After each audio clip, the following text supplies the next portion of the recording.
Hey guys, it's Jamie Scrimger here, second wife, stepmom of 3, and mom of 1. And you're listening to my podcast, where we talk about all things motherhood, stepmotherhood, and living a kick-ass life. If you're ready for raw and real conversations and are striving to live your very best life, then you are in the right place. Every week, I'll provide you with tips and strategies and mindset shifts to inspire you to live your own version of a kick-ass life, while bringing you along as I create my own. Hello. Welcome back to the podcast.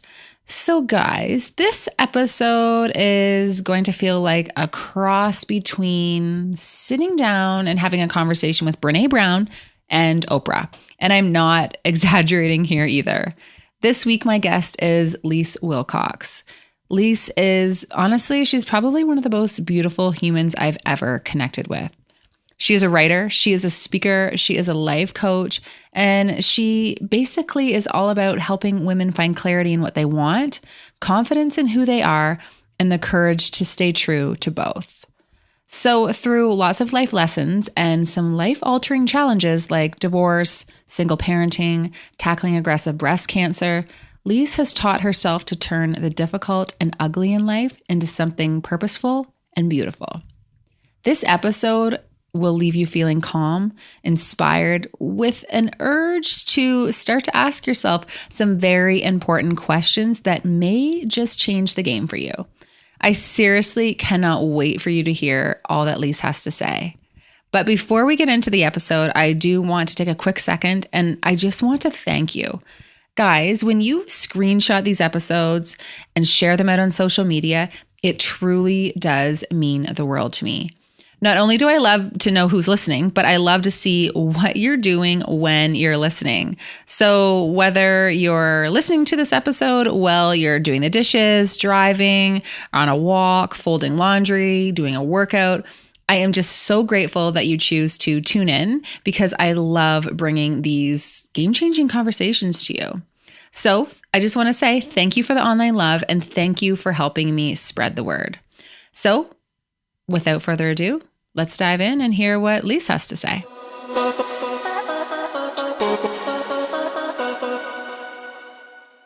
Leisse, welcome to the podcast. Thank you so much for having me. Oh, I woke up today so giddy, excited because you just have this contagious personality and you are seriously just a joy. Even just watching your Instagram stories, there's something about you that just it just makes people feel good. So I'm so excited to share that with my people. Amazing. So for those who aren't familiar, give us your elevator pitch. Like, who are you? What do you do? What are you all about? I'm a professional human. Usually the pitch ends there. As we talk, we get like very real into whatever is on that person's mind.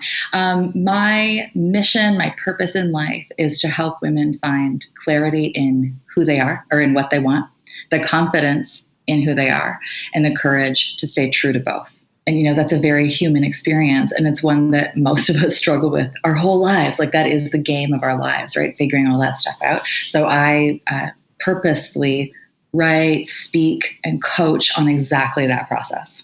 And do you think that most people are living purposefully? I don't. And I don't intend for that to be a negative thing. I think life is really overwhelming for to the best of us, the most self-aware of us. We still have challenges with figuring out life. And, some of that is just the human experience. Some of that is that we've become so disconnected from the support networks we're supposed to have in place. And we're trying to do this all by ourselves. And we're not designed to do it like that. I think a lot of people are just doing the best that they can. They are following the models that they have, even if they're unhealthy models to follow. And I think most people are just trying to get by. I think it's a growing number who is living with purpose and living intentionally, but I do still think it's in the minority. Yeah. And I feel like people look at things like personal development and, growing as a person, just, reading the books or doing the work as just being an extra thing that they don't have time for. Yeah. But when you actually do the work, and that's where the message that I really tried to spread for people is it opens up much more space. It makes everything so much easier when you take that step. I have this I've been starting to ask myself every morning, how would my best self show up today? If I were at my best, how would I do today? And I've told a couple girlfriends about that, and I can just see their eyes looking at me like, really, Jamie? But I'm like, really? Yes. Yes. And it's very easy to lose that message, right? Because the inclination for a lot of us who are like cloaked in the safety blanket of cynicism is like, how would your best self show up today, Jamie? When actually it's like, do you want to have an awesome life or not? Because you're allowed to have an awesome life. And having an awesome life doesn't mean that you need to pack everything up and move to Bali. That might be what your best life looks like. But, for a lot of us, our best life really is just having a really wonderful, quiet family life. You're allowed to do what feels good to you. And if you wake up every day the opposite and you're like, again, kind of buried in all the things that are going wrong and the ways that you've been wronged and the things that haven't worked out, it's very easy to sleepwalk through your life. When you have that kind of courage on the other side to wake up and be like, you know what? You get one life. It isn't very long. How do I maximize it? Like, how do I make it my own? And how do I add more joy and pleasure to my life? The game changes. And that becomes like the bell you can't unring. But you said it, sometimes you need to know that first before you really know it. And that's where I think people get really stuck, is in that fear. Yeah. And, I think back to when I first started following you. You talked a lot about self-love and finding love after divorce.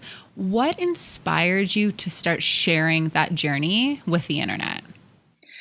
That's a really good question. So part of my own narrative, and I think I got to work on this myself, but part of my own narrative has been like, I can handle anything because I can make sense of it. I'm strong enough to make sense of it and share that very human experience with the world around me. That's a part of it. I used to be a Montessori teacher, like in my very early 20s. That's what my first career was. And when I transitioned from being a Montessori teacher to being a stay-at-home mom, when I had like 3 kids in 2 years, I needed to do something with the information in my head. And I started writing a parenting column in our local newspaper. And the parenting column is what actually sparked this sharing process, because I had so much information about kids and families and child development that I was writing about it. But as my own life started to shift direction, I didn't want to write about parenting anymore. Like the more I knew about parenting, the less I wanted to write about it. And so I started writing more things about relationships and about the relationship we have with ourselves. And it really naturally transitioned to being a blog. And because the way we consume content has changed so radically in the last 10 years, I still write a blog, but I also, have a mini blog every day, basically on Instagram. And I think that is, I don't know that I even necessarily chose it. I think it just kind of happened. Yeah. And I can definitely relate to that. Yeah, I bet. It just kind of happened over here too. All of a sudden, posts got a little more raw and a little more real. And then a community starts to develop and you start to see how many people are craving these real conversations. I know. And even if you want to stop, there are days where I am like, I don't even know if I want to share this anymore, but you can't, because there's so many people who are, it's just this amazing community, right? Well, and it becomes so interesting because, I'm sure you know this from your own life too. These are the conversations we are having with the people in our, intimate circles, right?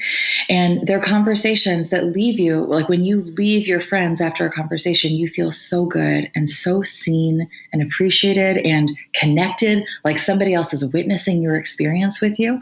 And there are so many people who don't have that yet.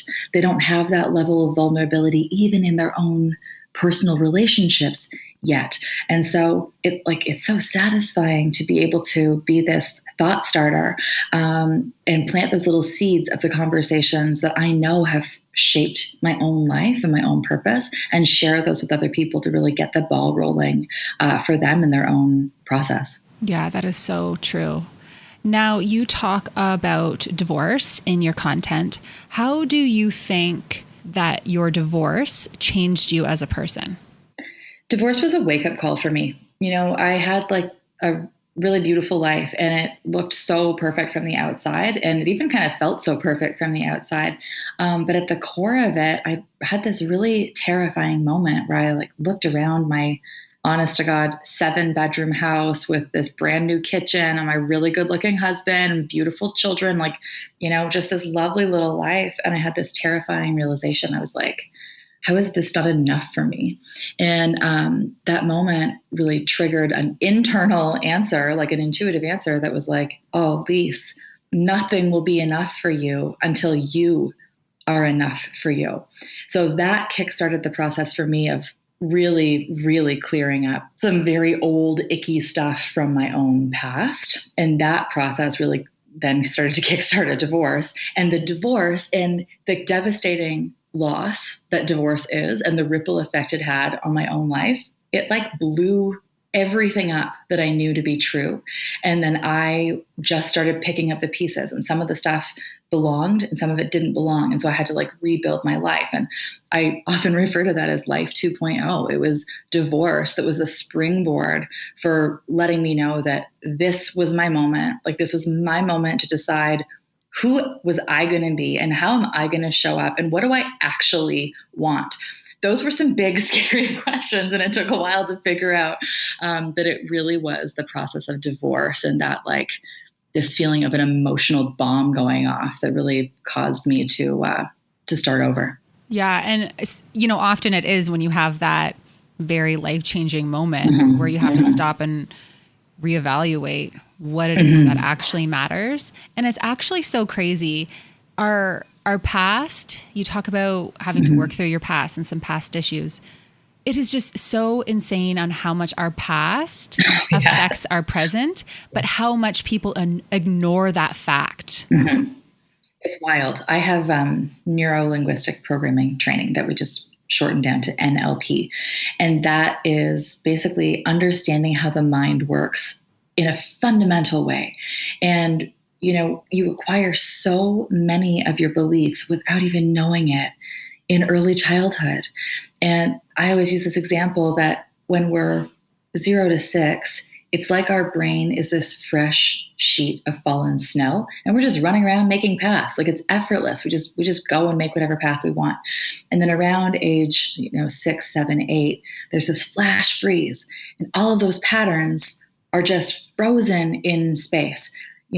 You live in Stratford, as well as I do, that they're frozen there. It's still possible to make new pathways, but it just takes a lot more effort. So if you don't want to exert the effort, which your brain never does, your brain always wants to take the path of least resistance, you keep following those same footsteps. You keep following those same patterns until you consciously decide to change them.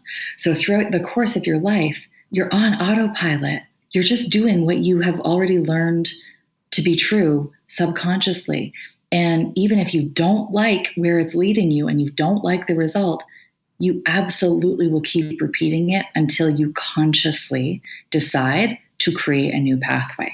And that is the work, is learning how to get up there, deprogram what you knew to be true, and reprogram what you want to be true. Yeah. And, we continue to find yourself, or you will continue to find yourself in the same situations, in the same challenges, in the same emotions over and over again until you deal with your shit. It's an absolute truth. Yes.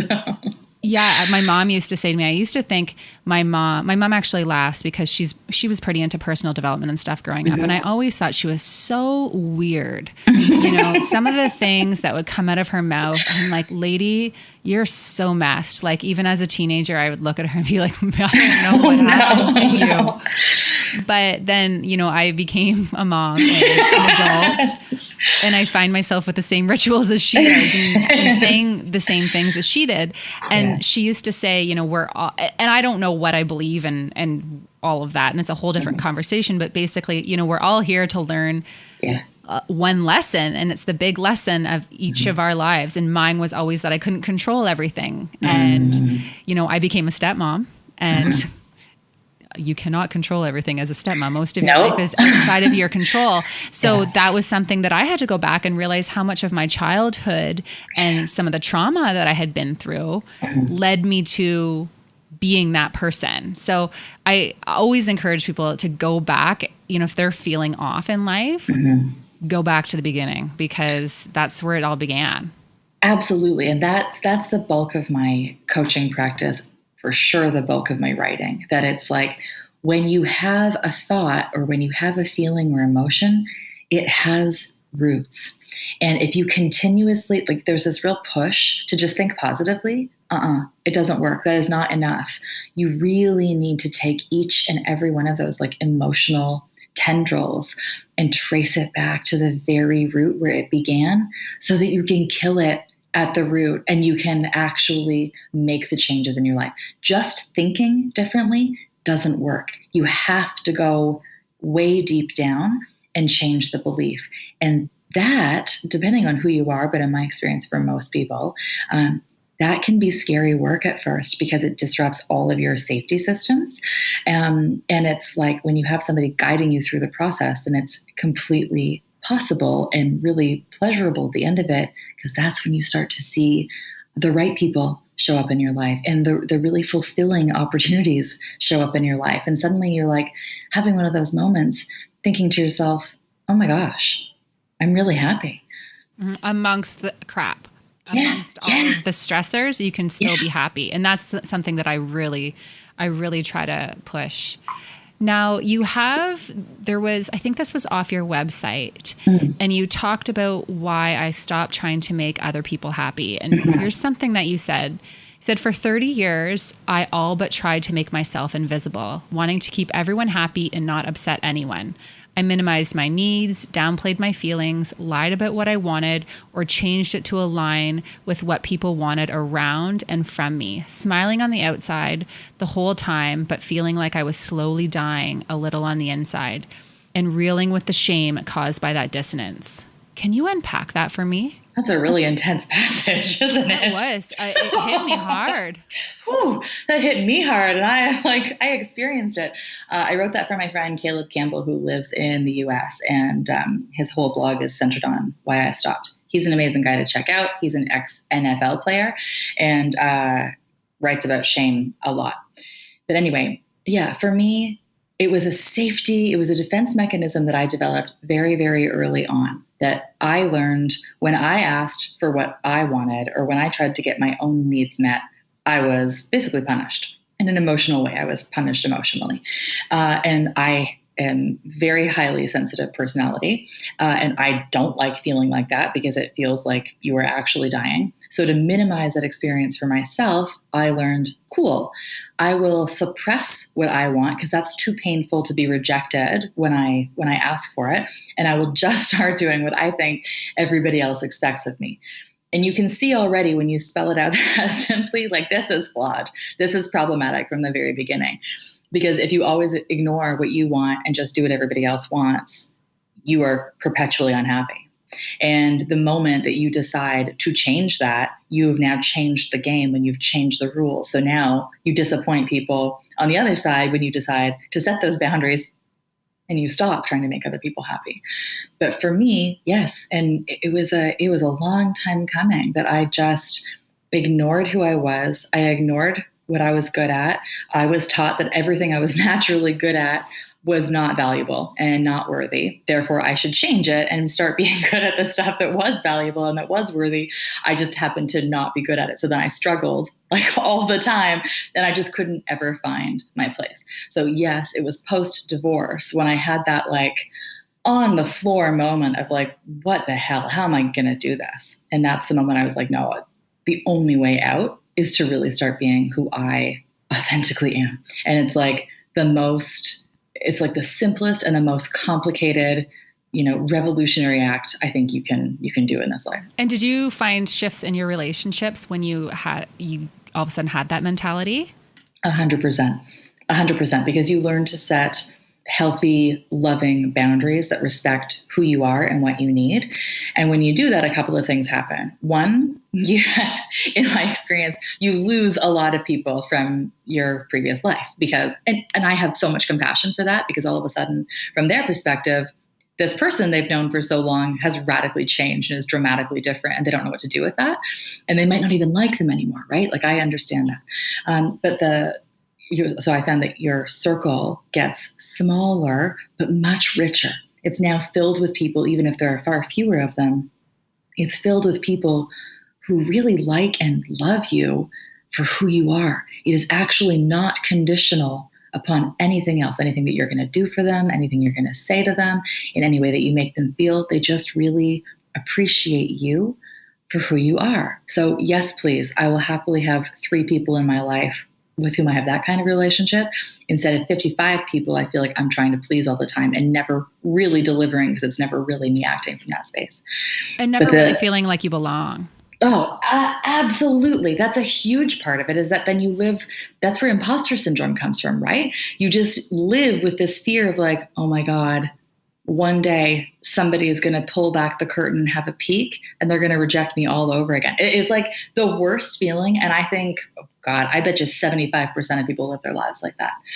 But then when you're starting new relationships and you have that commitment to just simply be who you are, you have that commitment to draw those healthy, loving boundaries, you set up this really natural filter for anybody new coming into your life, because suddenly, if they don't align with what your values are, there's no hard feelings. It's just like, oh, cool, we're not really meant to be in this relationship together. And it becomes so much easier and so much less disappointing, with so much less rejection, simply by being yourself.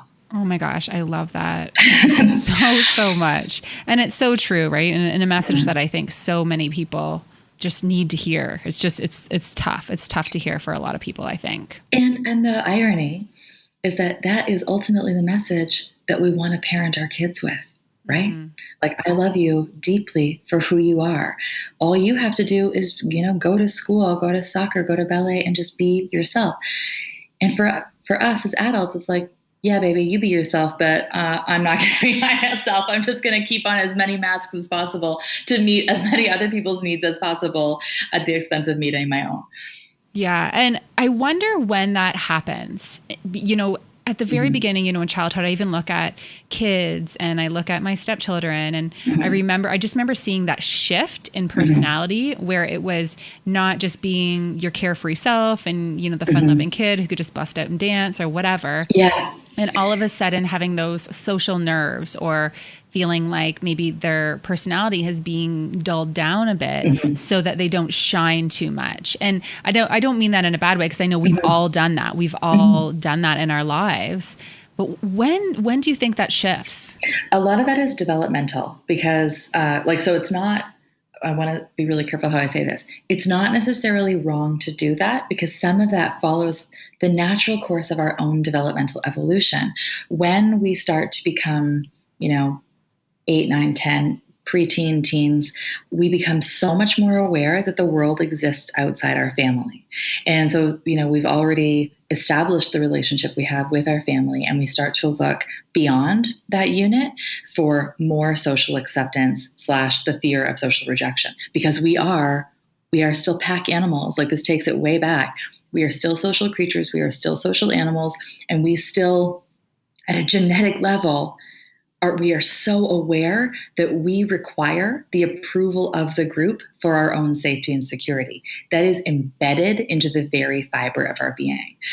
So that also plays a role in subconsciously guiding us. The nuance comes in when we feel like that natural pull to start testing rules and testing boundaries to see, if we act in this way, will our family still love us? Will our friends still approve of us? Blended with a sense of ability to be ourselves, or have we been shamed for being ourselves? When we bring it back to a parenting perspective, when little ones get hurt and we're like, no, you're fine. We do it from such a genuine place, right? Of like, okay, it's a scraped knee, like it's going to heal. I can already fast forward as the adult. I know you're going to be okay. But for the kid, it's like, I feel sad. I feel hurt. I feel scared. Oh, but mommy says I'm fine. So I guess I'm fine. We learn so early on not to acknowledge our own feelings and to suppress them and to change them to make somebody else happy, that, like, long story short, we are battling a lot of messaging from a very, very early age. Yeah, no, that's so true. So what should we say instead of fine? I know this is off script, but instead of saying fine, what do you recommend saying? Well, I mean, I do. I have 3 kids, so I know that there is an ideal language that we use. And I also understand there's a heat of the moment where we are still human and we make mistakes, right? So I got to underline that. But with my own kids, and certainly when I was in the classroom, for me, it's always a cuddle. And it's like, okay, so take a nice deep breath. Sometimes my kids like that. Sometimes they hate it. But I will then start to say, like, are you scared or are you hurt? Because that, as their caregiver, tells me which direction this is going to go. Because sometimes they're just mad. They're not even hurt. They're just really mad that they fell, or they're really mad that somebody pushed them.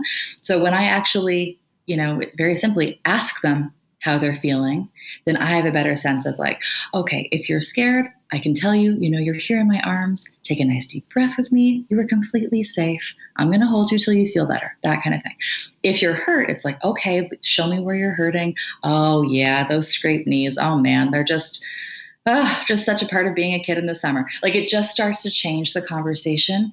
But at the very core, it acknowledges how that little person is feeling.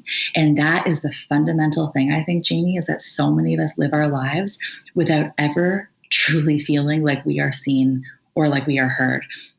And again, that like really basic level of asking your kids, like, are you scared? Are you hurt? And here's how I'm going to attend to one or both of those needs, really starts to give them that subconscious safety that they are allowed to feel the way they feel, and that is okay how they're feeling, and that somebody's going to be there to support them while they're feeling it.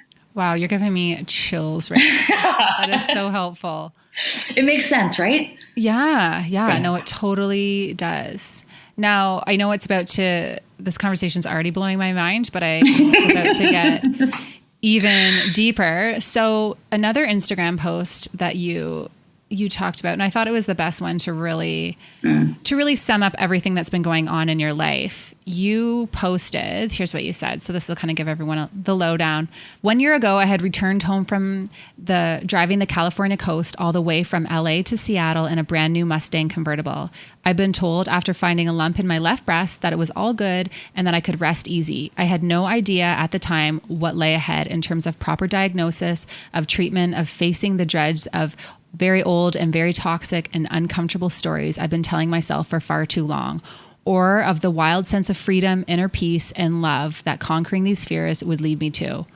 1 year later, I've returned home from Austin, built an active coaching and speaking practice, experienced safe passage through aggressive breast cancer, 8 rounds of equally aggressive chemo, shaved my head and loved it, been featured, and I'm not going to go in through all these features, but you have basically been featured everywhere, built this crazy, coaching business, chosen sobriety, removed your breast, healed your body and your relationships. Like, your life is thriving right now. And you did that amongst everyone's worst case scenario, like having cancer and going through chemo. You had all the right to be like, I'm going to take this year and I'm just going to kind of be pissed off and kind of deal with the things that I need to deal with. You had every right to press pause, but you didn't. Can you talk to me about that diagnosis? Like, let's start at the beginning. Because I was in California with you, and I remember we went to dinner, and you were going on this amazing road trip. And then after I see your Instagram post, I'm like, what the hell? Another very intense post by Leisse Wilcox. Let's be serious. You are the queen of intense posts for sure. I have kind of an intense personality, but I'm, I don't know. It's very real, and I also have a very lighthearted personality. It's a blend, a unique blend. So I had a very intense year. There was a misdiagnosis. So when I found the lump just before I went to LA, and I went to my doctor right away and had a mammogram and an ultrasound right away. And honestly, it was like, they're like, you're so young. I would think I was 36. They're like, you're so young. You have 2 lumps there. So that really doesn't present as cancer. Like, just go to California and have fun. And so I did. And I went on this epic road trip, and that was amazing, because that was the kind of, this is all going to come down to purposeful living, just as a spoiler alert. That is a road trip I have always dreamed of doing. And I knew it was becoming one of the things that would remain a dream unless I actually did it. And so I did it, and it was fantastic. But yeah, I got back, and long story short, a couple months later, after some follow-up work and another mammogram and then a biopsy, they found 3 tumors, and it was highly aggressive breast cancer. And it was like what? I just remember sitting there being like, what are you talking about? They had totally misread the pathology report. They had totally misread the exam.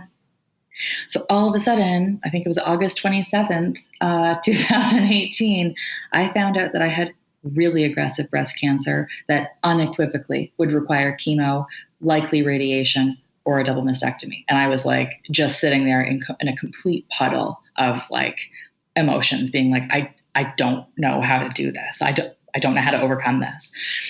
And that's the defining moment. Is that, I mean, blissfully for me, and like this was truly a moment of deep gratitude and having been deeply, deeply blessed, nothing had spread. So although the cancer was super aggressive, it didn't go into my lymph nodes. It stayed very contained. So when we removed the tumors via a lumpectomy, cancer was gone. But cancer is really sneaky and tends to like put out all these little sleeper cells throughout your body.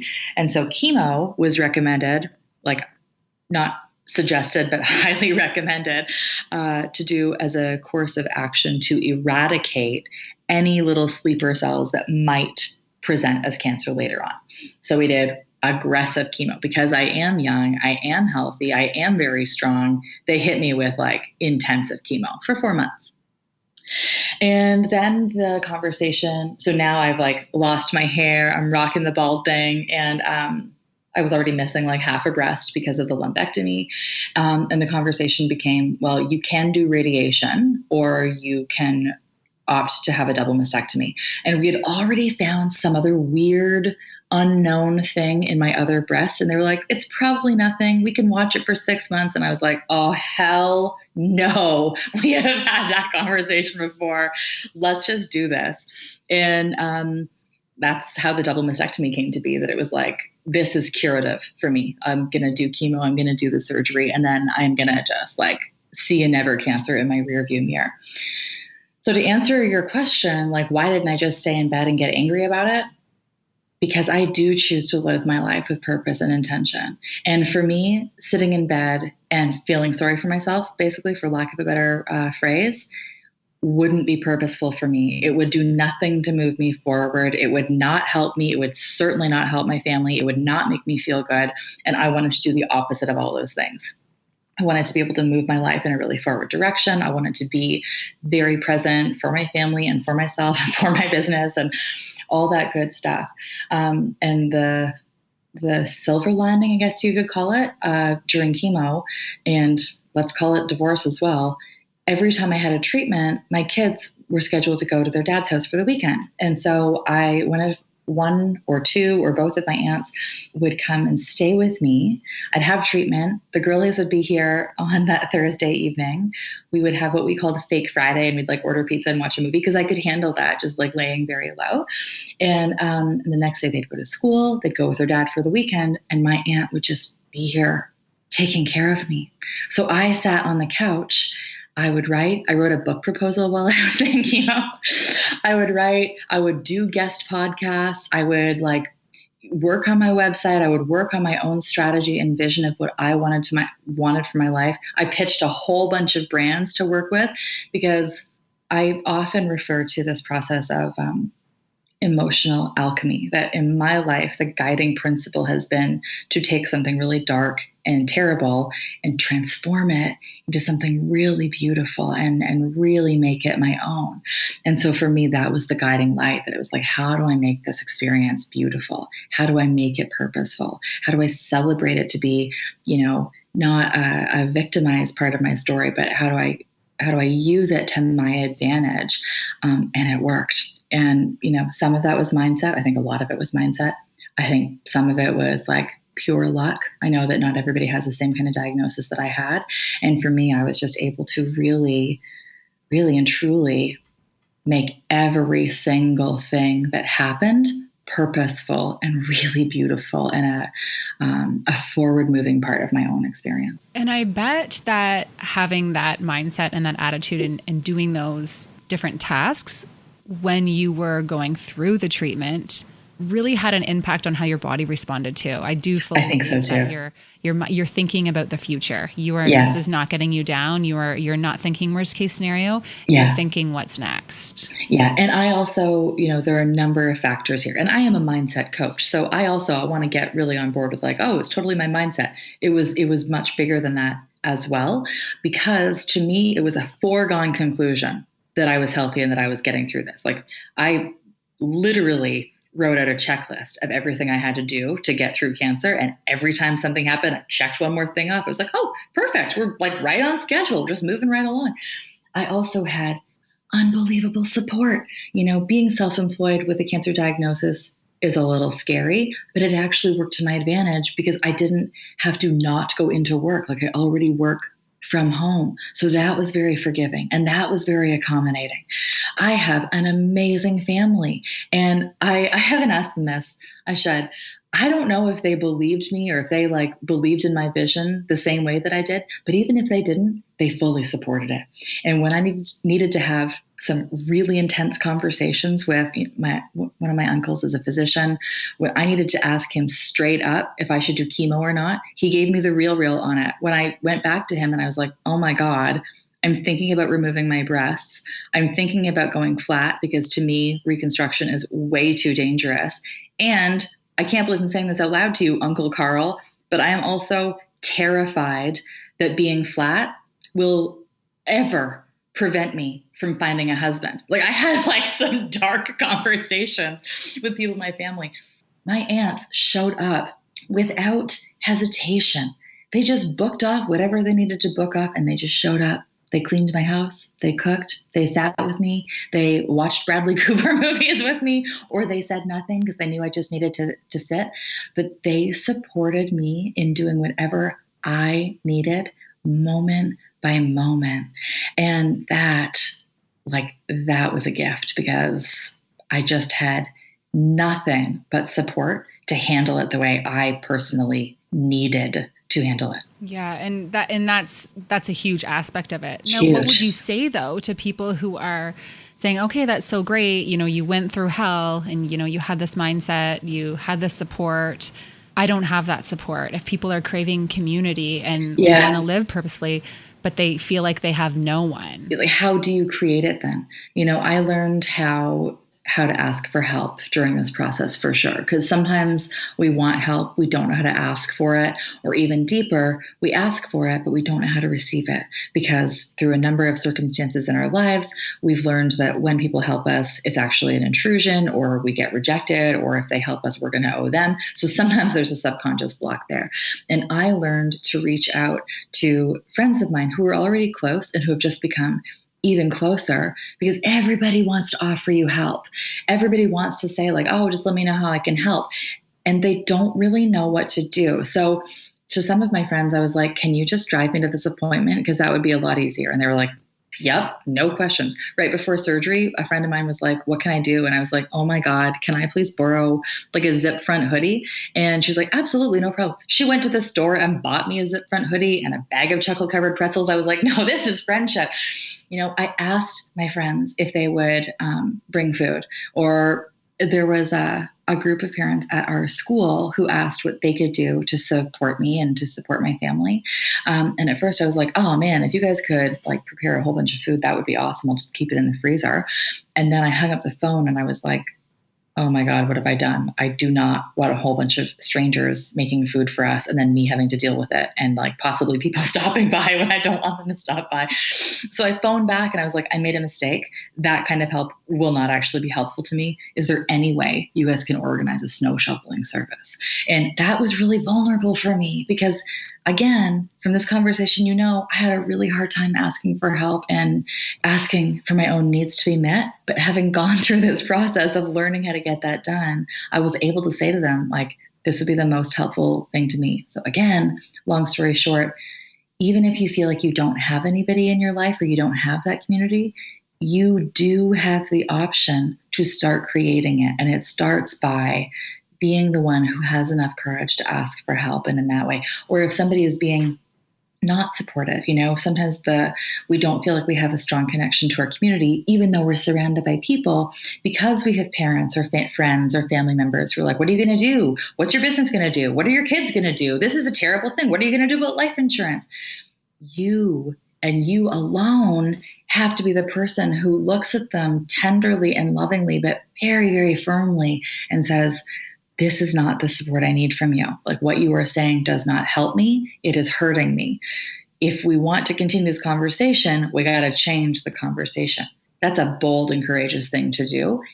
And it's your decision if you do it or not. Yeah. And that is so true. And you know what?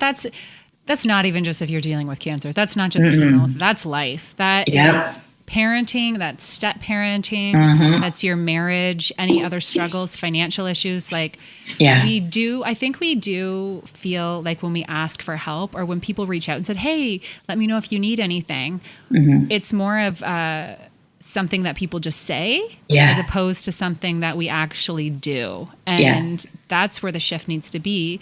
We are a community. We are here to help each other. So, just do it. Say what you need. Ask people what you need, because you can only do so much. Yeah. And when and that's the thing, is that often we feel when we say things like, oh, let me know what I can do to help. Psychologically, you've done your part. You've offered help, right? So you don't feel compelled to help that person anymore until they ask for it, because you've told them to ask for it. So you have to be the person who is willing to be vulnerable and strong enough to be like, oh my God, you know what I really need?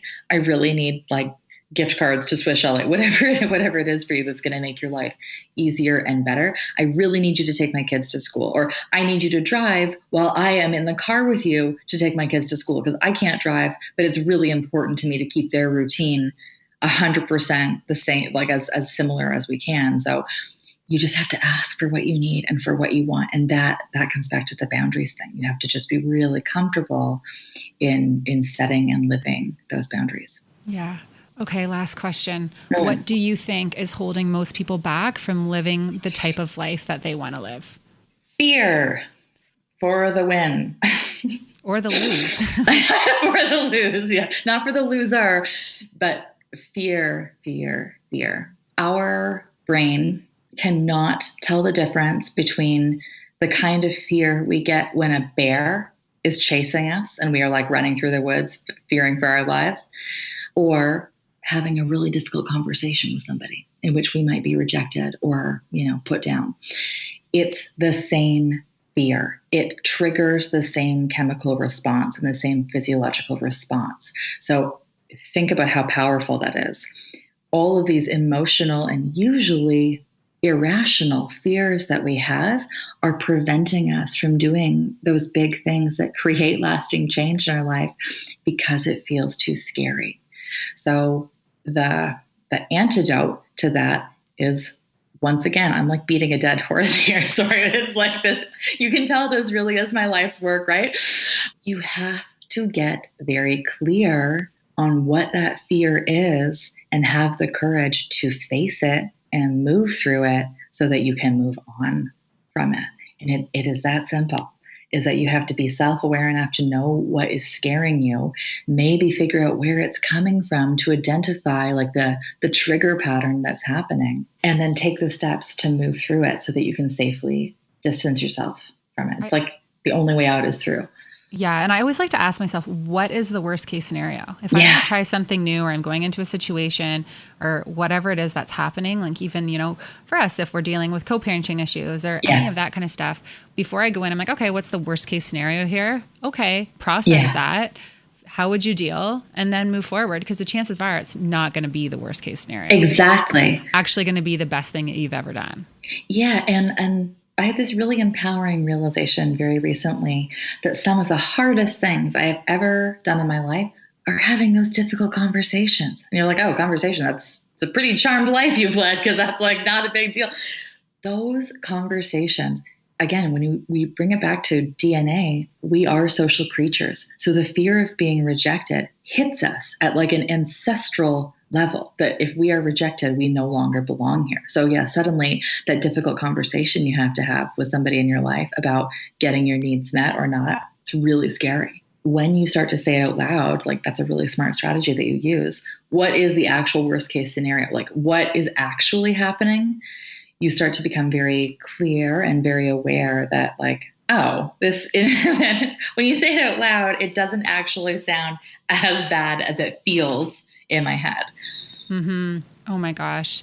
You know what? I could talk to you forever. We're going to have to do this again sometime because you are so full of wisdom. Even speaking to you, I just feel so calm and yet so motivated. Girl, you are something special. That is for sure. And I thank you so much for taking the time to chat with us today. I know, there's so much of what you said that I know there's a lot of people in my community, they need to hear. Thank you so much for giving me the opportunity to connect with them. I really, really appreciate it. Perfect. And I will link all things to your website and your Instagram and all of that below for everyone to check out. Awesome. Thank you. All right. Thank you. Okay, guys, if you like this podcast, please do me a little favor. Take a second and subscribe on iTunes, and then screenshot this podcast, give it a share in social media, and tell your friends what you think. And hey, don't forget to tag me so that I can thank you for helping me spread the word. Thanks so much, and I will talk to you next week.